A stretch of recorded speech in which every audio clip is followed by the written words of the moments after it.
जब ये आईपीएल 2025 का सीजन शुरू भी नहीं हुआ था, तब से ही लखनऊ सुपर जायंट्स के ओनर संजीव गोयनका ने ऋषभ पंत की हाइप बनानी शुरू कर दी थी कि इस सीजन में ऋषभ पंत सबसे बड़े प्लेयर होंगे। लेकिन फिर ये सीजन शुरू हुआ और लखनऊ सुपर जायंट्स के शुरू के 4 मैचेस में ऋषभ पंत ने कितने रन्स बनाए?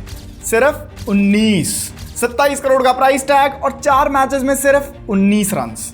अब इसमें इंटेंट की गलती बताओ, शॉट सिलेक्शन की गलती बताओ या फिर ओवरऑल फॉर्म की गलती बताओ, लेकिन एक बात साफ तरीके से कही जा सकती है कि ऋषभ पंत का वो जो 27 करोड़ का प्राइस टैग था वो तो किसी भी तरीके से जस्टिफाई नहीं होता, है ना।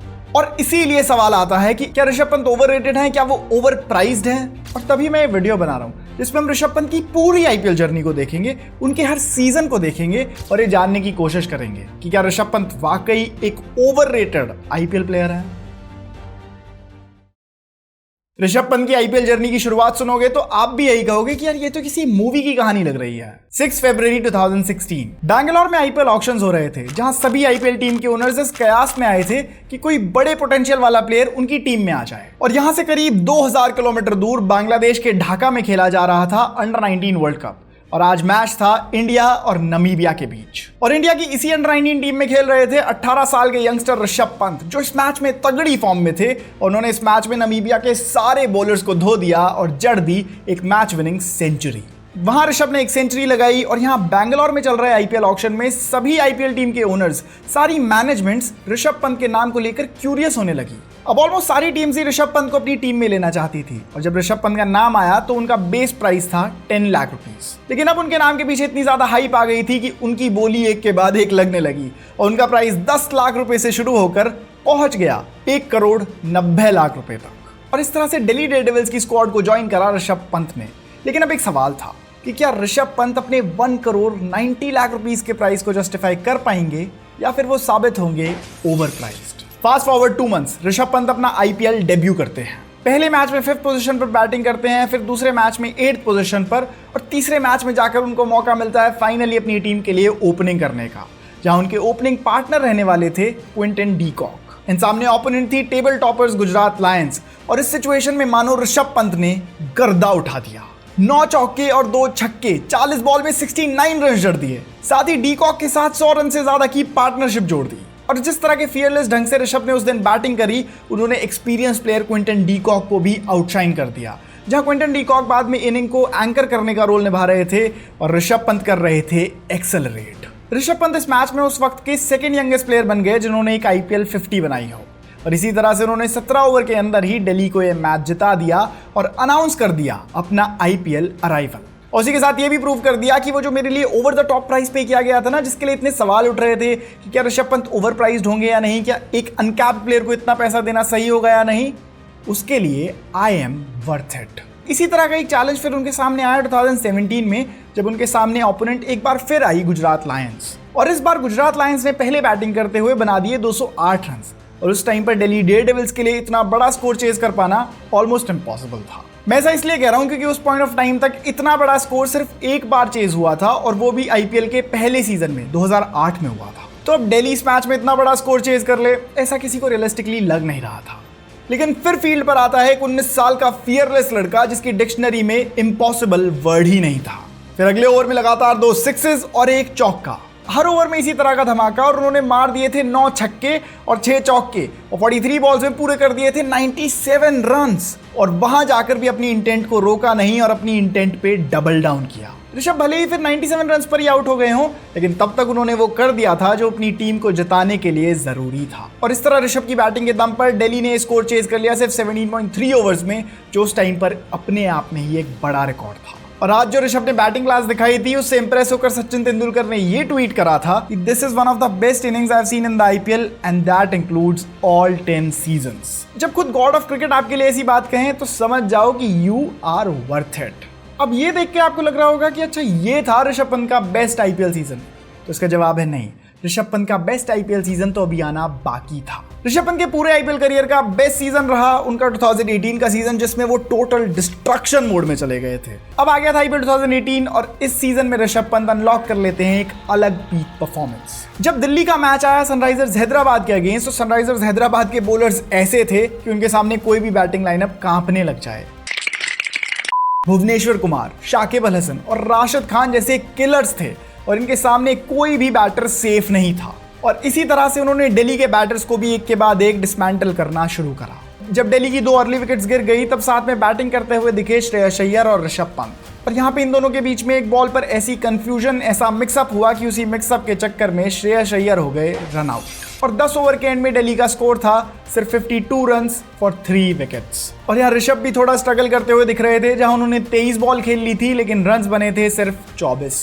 लेकिन यहां से ऋषभ पंत ने डिसाइड करा कि अगले 10 ओवर में मैं करने वाला हूं एक क्लच परफॉर्मेंस। 11वें ओवर में एक छक्का और एक चौका, फिर अगले ओवर में 3 चौके, फिर तो दूसरे एंड से हर्षल पटेल ने भी एक 6 लगाया और अब दोनों बैटर्स सेट दिख रहे थे। लेकिन फिर राशिद खान के ओवर में कुछ ऐसा हुआ कि दिल्ली की बैटिंग फंबल कर गई। एक बार फिर से वही हुआ, हर्षल पटेल और ऋषभ पंत के बीच में हुई कंफ्यूजन, उसी कंफ्यूजन की वजह से हुआ मिक्सअप और हर्षल पटेल हो गए रन आउट। पहले श्रेयस अय्यर और फिर हर्षल पटेल, 2 रनआउट्स की जिम्मेदारी का वजन था ऋषभ पंत के कंधों पर। इंटेंट चाहे कुछ भी रही हो, लेकिन क्रिकेट के फैंस तो ऐसे ही है ना कि वो यही कहते कि ऋषभ पंत ने इन दोनों को रन आउट कराया था। ऐसी सिचुएशन में प्लेयर्स के ऊपर प्रेशर बन जाता है, प्लेयर्स प्रेशर में दब जाते हैं। लेकिन ऋषभ पंत ये अलग है भैया। अगले ही ओवर में एक छक्का मारा, एक चौका मारा और पूरी कर दी अपनी हाफ सेंचुरी। फिर लगातार ऑनस्लॉट जारी रखा और भुवनेश्वर कुमार के 18वें ओवर में मार दिए 18 रन्स। और फिर जब यही भुवनेश्वर कुमार आखिरी ओवर डालने आए तब तो हद ही हो गई। आपको मैं कॉन्टेस्ट के लिए बता दूं कि उस पॉइंट पर भुवनेश्वर कुमार इंडिया के सबसे तगड़े बॉलर थे। इंडिया के लिए हर इंटरनेशनल मैच में वही विकेट्स लेते हुए दिखते थे और अपनी इकोनॉमिकल बॉलिंग के लिए वो पूरी दुनिया में जाने जाते थे। लेकिन इस मैच में ऋषभ पंत ने उनके अगेंस्ट क्या करा? Pure carnage. ऋषभ पंत ने भुवी के आखिरी ओवर की 5 बॉल्स खेली और इन 5 बॉलों में ऋषभ पंत ने कितने रन्स बनाए होंगे गेस करो जरा। पहले लगाए 2 चौके और फिर लगाए 3 छक्के और इसी ओवर में बना दिए 26 रन्स। और ऋषभ पंत ने इस मैच में बना दिए थे नॉट आउट 128 रन्स। और ये आज भी उनके आईपीएल करियर का हाईएस्ट स्कोर है। एंड उस वक्त पर भी आईपीएल में किसी भी इंडियन बैटर के लिए हाईएस्ट इंडिविजुअल स्कोर था। एंड जिस सिचुएशन में रन्स आए उससे रन्स और ज्यादा स्पेशल बन गए। दिल्ली का स्कोर 187 तक पहुंचा, जिसमें से अकेले 128 तो ऋषभ के ही थे। इस सीजन में ऋषभ पंत ने 14 मैचेस खेलकर टोटल 684 रन्स बनाए, जिसमें 5 हाफ सेंचुरीज आई और 1 सेंचुरी आई।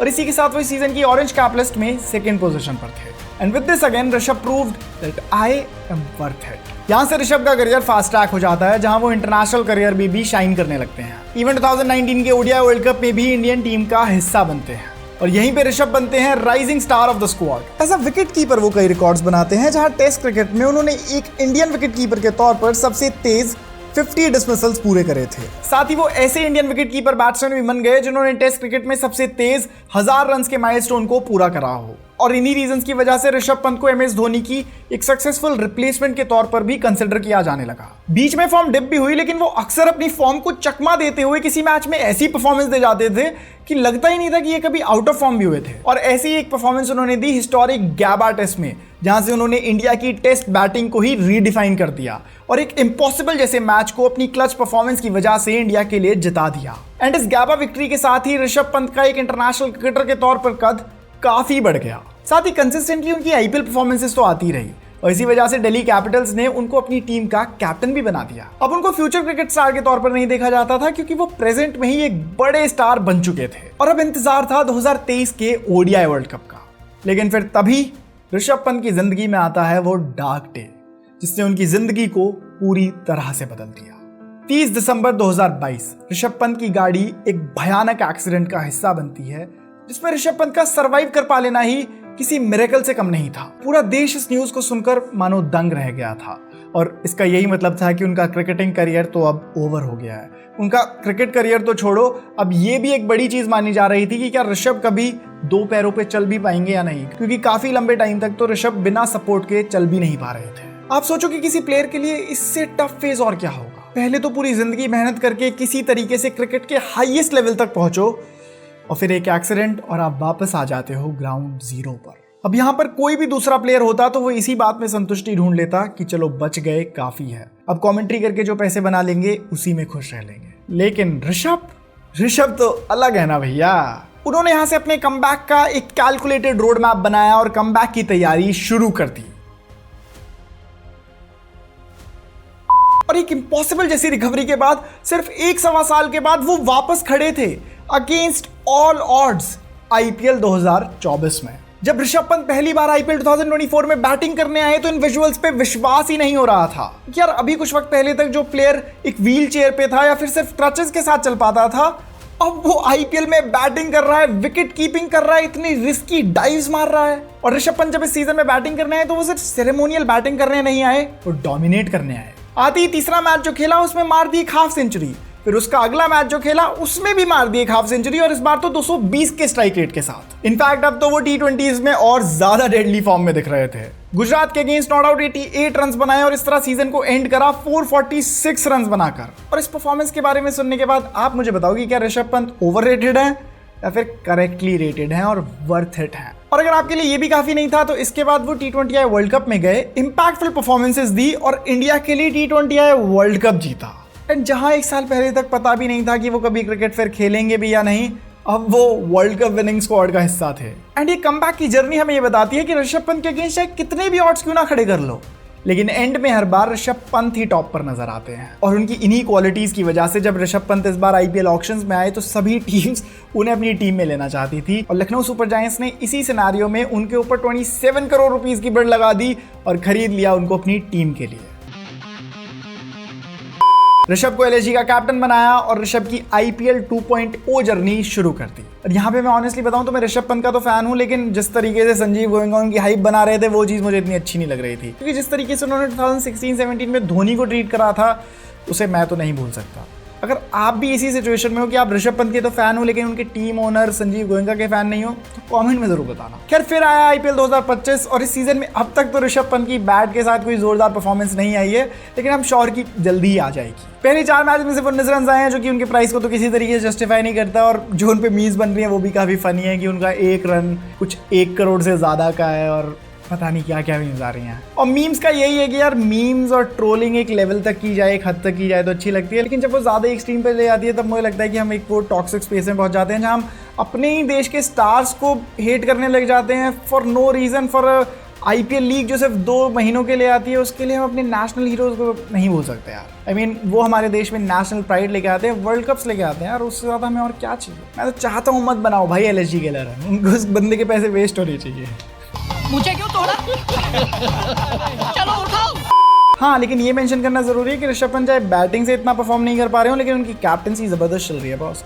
वो फील्ड पे कंट्रोल में दिखते हैं, जिस तरीके से वो विकेट के पीछे से सब कुछ कंट्रोल करते हैं, लगता है कि यार इस बंदे को पता है क्या कर रहा है। जिस तरीके से अपने बॉलर्स को यूटिलाइज कर रहे हैं, मुझे तो उनकी कैप्टनसी बढ़िया लगती है। आई एम श्योर कि जब तक ये सीजन पूरा होगा तब तक ऋषभ पंत की परफॉर्मेंस बहुत तगड़ी हो जाएगी और एंड में वो फिर से एक बार प्रूव कर देंगे कि आई एम वर्थ इट।